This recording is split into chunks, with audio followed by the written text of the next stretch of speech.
அண்ணா சீரியல்ல இன்னைக்கு என்ன நடக்க போகுதுன்னு பார்க்கலாம். வாங்க வீடியோக்குள்ள போலாம். எப்பா எப்பா வா வா உங்கள்கிட்ட ஒரு முக்கியமான விஷயம் சொல்லணுங்கிறாங்க வைகுண்டம். எப்பா உனக்கு அறிவு இல்லையா? வயசாக வயசாக ஏன் உன் புத்தி இப்படி போகுது? ஆமா எசக்கிய அவ வீட்டில் போய் நீ அழைச்சிட்டு வரணுமா? இதெல்லாம் உனக்கு தேவைதானா அப்படின்னு கேட்குறாங்க சண்முகம். சூடாமணி எசக்கிய பார்க்கணும்னு ஆசைப்பட்டா அதான் நான் போய் கூப்பிட்டு வந்தேன்னு சொல்றாங்க வைகுண்டம். அதுக்காக இப்போ போய் இப்படி தான் செய்வீங்களா மாமா? என்ன மாமா இது அப்படின்னு பரணியும் பேசுறாங்க. இல்லத்தா சூடாமணிக்கு முன்னாடி எஸ்கி கொண்டு போய் நிறுத்தினா சூடாமணி பார்த்து சந்தோஷப்படுவா அப்படின்னு சொல்லிட்டு இருக்கும்போது ரத்னா வந்துடுறாங்க. ரத்னா வந்ததும் எல்லாரும் திரு திருன்னு முழிக்கிறாங்க, பேச்சை நிறுத்திக்கிறாங்க. ரத்னா வந்து என்னாச்சுப்பா பரணி என்னாச்சு, ஏன் நீ கொஞ்சம் கோவமா பேசுற அப்படின்னு கேட்குறாங்க. அதெல்லாம் ஒன்றும் இல்லை, கொஞ்சம் டென்ஷன் அவ்வளவுதான். சரி எனக்கு போய் காப்பி போட்டு எடுத்துட்டு வரியா அப்படின்னு பரணி கேட்குறாங்க. இல்லை நீ ஏதோ எங்கள் அப்பாவை பேசிட்டு இருந்த மாதிரி இருந்துச்சே அதான் கேட்டேங்கிறாங்க ரத்னா. ஆமாம் சூடாமணிங்கிற பேர் சொன்னீங்களே, எங்கள் அம்மாவோட பேரை சொல்லி எதுக்கு பேசிட்டு இருக்கிறீங்கன்னு கேட்குறாங்க ரத்னா. ஆமாடி பேசணும், அதான் சூடாமணி அத்தியோட ஃப்ரெண்டு வந்திருக்காங்கல்ல, அவங்க எஸ்கே பார்க்கணும்னு சொன்னாங்க, அதை பற்றி தான் நாங்கள் எல்லாரும் பேசிட்டு இருக்கோம்னு சொல்கிறாங்க பரணி. நான் எஸ்கே பார்க்கணும்னு சொன்னது தப்பு தான் அத்தான் அப்படின்னு சொல்லி வராங்க சூடாமணி. ஆமாம் உங்களுக்கு என்ன அக்கறை, எசக்கி என்னோட தங்கச்சி, அவளை எதுக்கு நீங்கள் பார்க்கணுன்னு கேட்குறாங்க ரத்னா. எப்போ எனக்கு ஒன்றுமே புரியல, இந்த அம்மா எங்கள் அம்மாவோட ஃப்ரெண்டாகவே இருக்கட்டுமே, அதுக்காக நம்ம வீட்டில் எதுக்காக இவங்க தங்கணும்? இவங்க பாட்டுக்கு சமைக்கிறது பெருக்கிறது வீட்டில் கோலம் போடுறது இதெல்லாம் இவங்க பாட்டுக்கு இழுத்து போட்டுக்கிட்டு செய்கிறாங்களே, இவங்க எதுக்கு செய்யணும்? இல்லை வீரா, இவங்க நம்ம அம்மா மாதிரி வயசில் மூத்தவங்க, இவங்களை இப்படியா மரியாதை இல்லாமல் பேசுவீன்னு கேட்குறாங்க சண்முகம். பேசுனா என்னென்ன தப்பு?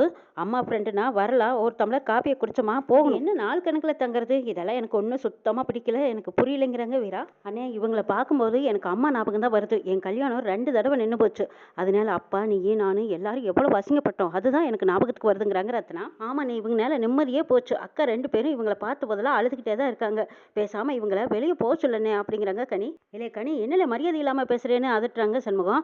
அவளை எதுக்கு பேசுகிற?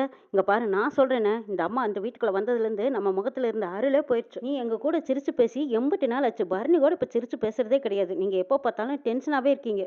ஏதோ அப்பா மட்டும்தான் சந்தோஷமா இருக்காரு அம்பட்டுதாங்கிறாங்க ரத்னா. ஆமா நீ தயவு செய்து இந்த பொம்பளைய வீட்டை விட்டு வெளியே போக சொல்லு அப்படின்னு வீரா வெறுப்பா பேசுறாங்க. ஏ வீரா என்னல யாரை பத்தி எப்படி பேசிட்டு இருக்கிற நீ? யாருன்னு நினைச்சா பொம்பளை கம்பளைன்னு மரியாதை இல்லாம பேசுற? அந்த அம்மா சாமி கும்பிட்ட பிரசாதத்தை வாங்க மாட்டேங்கிறீங்க, சாப்பாடு போட்டா சாப்பிட மாட்டேங்கிறீங்க, அந்த அம்மா கிட்ட நேரு முகமத்து பேச மாட்டேங்கிறீங்க, என்ன நினைச்சிட்டு இருக்கிறீங்க? மரியாதை இல்லாம பேசிட்டு இருக்கிறீங்க, மரியாதை இல்லாம பேசுறீங்களா அப்படின்னு சொல்லிட்டு சண்முகம் அரையருக்காக போறாங்க. அடிக்க போகும்போது பரணியும் வைகுண்டமும் தடுத்துக்கிறாங்க. எப்பா என்னப்பா பொம்பளை பிள்ளைகளை கை நீட்டுறது, இது என்ன பழக்கங்கிறாங்க. வீரா சூடாமணி பார்த்து கேட்கறாங்க. போதுமா உங்களுக்கு இப்ப நிம்மதியா? எங்க அண்ணன் ஒரு நாளையில ஒரு சூடான ஒரு சொன்னது வீட்டுக்குள்ள வந்தீங்க, இப்ப பாருங்க எங்களை பார்த்து கையோங்கிட்டு அடிக்கிறதுக்கு வருது, உங்களுக்கு சந்தோஷமா அப்படின்னு சொல்லிட்டு வீரா அங்கிருந்து கோவமா போயிடுறாங்க. பின்னாடியே ரத்னா கனியும் போயிடுறாங்க. சண்முகம் வெளியில தனியே உட்காந்து ரத்னா சொன்னதையும் வீரா சொன்னதையும் நினைச்சு பாக்குறாங்க. இந்த பொம்பளை வீட்டுக்குள்ள வந்ததுல இருந்து நம்ம முகத்துல இருந்த அருளே போயிடுச்சுங்கிறாங்க ரத்னா. இந்த பொம்பளை வீட்டுக்குள்ள வந்ததுக்கு அப்புறம் சந்தோஷமே போயிடுச்சு. முதல்ல இந்த பொம்பளைய வீட்டை விட்டு வெளியே அனுப்புனே அப்படின்னு வீரா சொன்னதை நினைச்சு பார்த்து கண்கலங்கி கொண்டிருக்காங்க சண்முகம். இந்த பொம்பளை வெளியே போனா தான் நம்ம குடும்பத்துல எல்லாரும் நிம்மதியா இருக்கலாம்னு சொன்னதை நினைச்சு பார்த்து கொண்டிருக்காங்க. அப்ப சூடாமணி அங்க வராங்க. சண்முகம் பிள்ளைங்க யாருமே சாப்பிடல, என்னால எல்லாரும் பட்னி கிடக்குறாங்கன்னு சொல்றாங்க சூடாமணி. கிடக்கட்டுமா பட்னி கிடக்கட்டும், நல்ல வயிறு காயட்டும், என்னென்ன கேள்வி கேட்கறாளுங்க, எனக்கு வர்ற கோவத்துக்கு அப்படியே அரையணும் போல இருக்குங்கிறாங்க சண்முகம். அரைஞ்சிருப்பேன் என்ன செய்யறது, எல்லாம் தோலுக்கு மேல வளர்ந்துட்டாங்களேன்னு யோசிக்கிறேங்கிறாங்க. எப்பா எல்லாமே என்னாலதான் வேணா திரும்ப போயிட்டுமாப்பாங்கிறாங்க சூடாமணி. ஏமா அவங்களுக்கு தான் பைத்தியக்காரத்தனமா எதுவும் தெரியாம பேசுறாங்கன்னா நீ வேற ஏமா உன் பேர்ல பழிய தூக்கி போட்டுக்கிறேன்னு கேட்கறாங்க சண்முகம். நான் வரதுக்கு முன்னாடி பிள்ளைங்க எல்லாரும் சந்தோஷமா நிம்மதியா தானே இருந்தாங்க, நான் வந்ததுக்கு அப்புறம் தானே இவ்வளவு பிரச்சனை, அதனாலதான் என் மனசு கேட்கலப்பா, அவங்க எல்லாம் கஷ்டப்படுறத என்னால பார்க்க முடியலைங்கிறாங்க சூடாமணி. பரணியும் அங்க வர்றாங்க. அத்தை என்ன பேச்சு இதெல்லாம், அவளுக்கு உண்மை தெரியல, அதனாலதான் உண்மை தெரியாம வெத்து கோபத்துல தையா அந்த அக்கான்னு குதிக்கிறாளுங்க. உண்மை என்னன்னு தெரிஞ்சா அவளுக்கு உங்களை விட்டு கொடுப்பாங்களா சொல்லுங்க பாக்கலான்னு கேக்குறாங்க பரணி. இப்போ உண்மையை சொல்ல முடியாதே பரணி, இப்ப என்ன பண்றதுங்கிறாங்க சூடாமணி. அத்தை எல்லாம் கொஞ்ச நாளைக்கு தானே, நீங்க திரும்ப போயிட்டீங்கன்னா அவளுக்கெல்லாம் உண்மை தெரிஞ்சதுக்கு அப்புறமா குற்ற உணர்ச்சியில கூனி குறுகி செத்தே போயிருவாளுக்கு தெரியுமாங்கிறாங்க பரணி. சண்முகம் நீ போய் சமாதானப்படுத்தி, இல்லைன்னா அழுதுகிட்டே தான் தூங்குவாளுக்கு போ அப்படிங்கிறாங்க.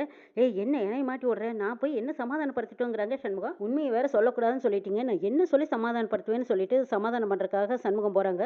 வீரா ரத்னா கனி 3 பேரும் தூங்குற மாதிரி தூங்குறாங்க. அந்த இடத்துக்கு சண்முகம் போய் 3 பேர்த்தோட பேரையும் சொல்லி கூப்பிடுறாங்க. ஏய் சும்மா உறங்குற மாதிரி நடிக்காதீங்களே, நீங்களாம் உறங்கலைங்கிறது எனக்கு நல்லா தெரியும், இப்போ எந்திரிக்க போறீங்களா இல்லையா அப்படின்னு கூப்பிடுறாங்க சண்முகம். ஏய் உங்களுக்கெல்லாம் பசிக்குதா இல்லையான்னு எனக்கு தெரியாது, அண்ணனுக்கு சத்தியமா பசிக்குதுல, லே காலையில இருந்து அலைஞ்சிட்டு வந்திருக்கேன், எனக்கு ரொம்ப பசியா இருக்கு, யாராச்சும் எந்திரிச்சு சாப்பாட்டு போடுங்களேன் அப்படின்னு கெஞ்சி கேட்குறாங்க. காலையிலேருந்து பிரசிடண்ட் வேலை கடை வேலை அம்பட்டியும் அலைஞ்சு தெரிஞ்சுட்டு வந்திருக்கேன், இப்போ பசியோட வந்திருக்கேன், இந்த வீட்டில் எனக்கு சோறு போடுற கூட ஆள் கிடையாதா, பசிக்குது எந்திரிச்சு வாங்கடி அப்படின்னு கூப்பிடுறாங்க. அண்ணன் பசி தாங்க மாட்டேன்னு உங்களுக்கு தெரியாதா? சரி விடுங்க. நான் சாப்பிடாமயே போய் படுத்துக்கிறேன் அப்படின்னு சண்முகம் போறாங்க. அப்பதான் கனி எழுந்திரிச்சதும், "அண்ணே உட்காருண்ணே, நான் போய் சாப்பாடு எடுத்துட்டு வரேன்னு" கனி சொல்றா. சரி நான் சாப்பிடுறது இருக்கட்டும். நீங்க எல்லாரும் சாப்பிடாம பசியோட கிடக்கும்போது நான் மட்டும் எப்படில சாப்பிடுவேன்? சரி நீ சாப்பிடாத கிடந்தா கெடோ, கெடோ கெட்டு போன்னு நினைச்சீங்கன்னா நீங்க யாரும் சாப்பிட வேண்டாம். நானும் போய் பசியோடவே படுத்துக்கிறேங்கிறாங்க சண்முகம். சும்மா ஓவரா சீன் போடாத. ஒழுங்கு மரியாதையா வந்து சாப்பிடுவா அப்படின்னு வீரா கூப்பிடுறாங்க. அப்படின்னா ஒழுங்கு மரியாதையா நீங்களும் சாப்பிடுங்க, நானும் சாப்பிடுறேங்கிறாங்க சண்முகம். 3 பேரும் இப்ப எதுக்கு மூஞ்சிய தூக்கி வச்சுட்டு இருக்கிறீங்க? தப்பு தான். பிள்ளைங்கள கைய ஓங்குனது என்னோட தப்பு தான். ஆனா நீங்க இப்படியெல்லாம் பேசுறது சரியா? சரி நீங்க பேசுனது சரியாவே இருக்கட்டும், நான் பேசுனது தப்பாவே இருக்கட்டும். இப்ப அண்ணனை மன்னிச்சிடுறீங்களா? அப்படின்னு கையெடுத்து கும்பிடுறாங்க. அண்ணே என்னண்ணே இது தங்கச்சிகள போய் கும்பிட்டுக்கிட்டு அப்படின்னு ரத்னா மனசு தாங்காம ஓடி போய் கையெடுத்து விடுறாங்க. ஏய் ரத்னா, வீரா, கனி உங்க 3 பேர்த்தையும் நான் எப்படி சமாதானப்படுத்துறதுன்னு எனக்கு தெரியல. என்ன மன்னிச்சிடுங்களேன்னு கையெடுத்து கும்பிடுறாங்க சண்முகம். அண்ணே உனக்கு என்ன கோட்டி பிடிச்சிருக்கா? என்னண்ணே எங்கள போய் கையெடுத்து கும்பிட்டு மன்னிப்பெல்லாம் கேட்டுட்டு இருக்கிற? வா நம்ம எல்லாருமே சேர்ந்து சாப்பிடலாம் அப்படின்னு சொல்லிட்டு எல்லாரும் சேர்ந்து உட்காந்து சாப்பிடலான்னு உட்கார்றாங்க. 2 தட்டு எச்சா இருக்குது, இதா இருக்குன்னு கேட்குறாங்க சண்முகம். அங்க ஒளிஞ்சிருந்து பார்க்குறாங்களே அவங்க 2 பேத்துக்கும் தான். அவங்களையும் கூப்பிடு, எல்லாரும் சேர்ந்து சாப்பிடலான்னு சொல்றாங்க ரத்னா. ஏய் நம்ம எல்லாரும் சேர்ந்து சாப்பிடணும்னா நீங்க எல்லாரும் எனக்கு ஒரு சத்தியம் பண்ணி கொடுக்கணும்னு கேட்குறாங்க சண்முகம். என்ன சத்தியம் அப்படின்னு வீரா கேட்குறாங்க. நம்ம அம்மாவோட ஃப்ரெண்டு தான் இருந்தாலும் அவங்கள பார்க்கும்போது எனக்கு அம்மாவை பார்க்குற மாதிரியே இருக்கு. அதனால இனிமே அவங்க கிட்ட மரியாதை இல்லாம பேச மாட்டேன்னு எனக்கு சத்தியம் பண்ணி கொடுத்தீங்கன்னா தான் நம்ம எல்லாரும் ஒண்ணா சேர்ந்து சாப்பிடலாம். இல்லைன்னா நான் எழுந்திரிச்சு போறேங்கிறாங்க சண்முகம். அண்ணே உட்காருண்ணே, எல்லாருமே சத்தியம் பண்ணி கொடுக்குறோம் அப்படின்னு சொல்லி 3 பேரும் சத்தியம் பண்றாங்க. இனிமே அந்த அம்மாவை பத்தி தப்பா பேச மாட்டாங்க போதுமா அப்படின்னு சொல்றாங்க. சரி கூப்பிடு சாப்பிடலாங்கிறாங்க. நீயே கூப்பிடல அப்படிங்கிறாங்க ரத்னா. வாங்க சாப்பிடலான்னு கூப்பிடும்போது பரணி தோள் மேல கை போட்டு சூடாமணியை கூட்டிட்டு வராங்க. ரத்னா ஆச்சரியமா பாக்குறாங்க. எல்லாரும் உட்காந்து ஒண்ணா உட்காந்து சந்தோஷமா சாப்பிட்டுட்டு இருக்காங்க. சூடாமணி தண்ணியும் அறியாம கண்ணுல கண்ணீர் விடுறாங்க. என் சண்முகம் தாய்க்கு மேல தங்கச்சிங்களை நல்லா பாத்துக்கிறாங்க. எனக்கு இது போதும். நான் இல்லைனாலும் அவங்க நல்லபடியா எல்லாத்தையும் கரை சேர்த்திருவான்னு நம்பிக்கையோட சாப்பிட்டுட்டு இருக்கிறாங்க சூடாமணி. பாக்கியம் பூ கட்டிட்டு இருக்கிறாங்க. அங்க எஸ்கே வந்ததும், அத்தை நான் ரெடி போலாமா அப்படின்னு கேக்குறாங்க. அடி இருடி, பூ கட்டிட்டு இருக்கிறேன்ல வச்சு விடுறேங்கிறாங்க. அத்தை பூ தான் கோயில்ல வச்சு விடுவாங்கல்லங்கிறாங்க. அதுக்காக வெறுந்தலையோடவா போவ? இருடி வச்சு விடுறேன் அப்படின்னு பாக்கியம் வச்சு விடுறாங்க. முத்துப்பாண்டி டியூட்டிக்கு போகிறதுக்காக யூனிஃபார்ம்ல அப்படி ரெடியாகி நின்றுட்டு இருக்கிறாங்க. அத்தை அங்க பாருங்க அப்படிங்கிறாங்க எஸ்கி. ஏண்டி அவனுக்கு என்ன ராசா மாதிரி நிக்கிறான், அவனுக்கு என்ன அப்படிங்கிறாங்க பாக்கியம். இல்ல பூமுடி கொடுக்கும்போது அவரும் வந்தா நல்லா இருக்குமல்லன்னு கேக்குறாங்க எஸ்கி. அடடா வெக்கத்தை பாரு, சரி கூப்பிடு வரட்டுங்கிறாங்க. ஆமா நான் கூப்பிட்டா அப்படியே வந்துருவார் பாரு.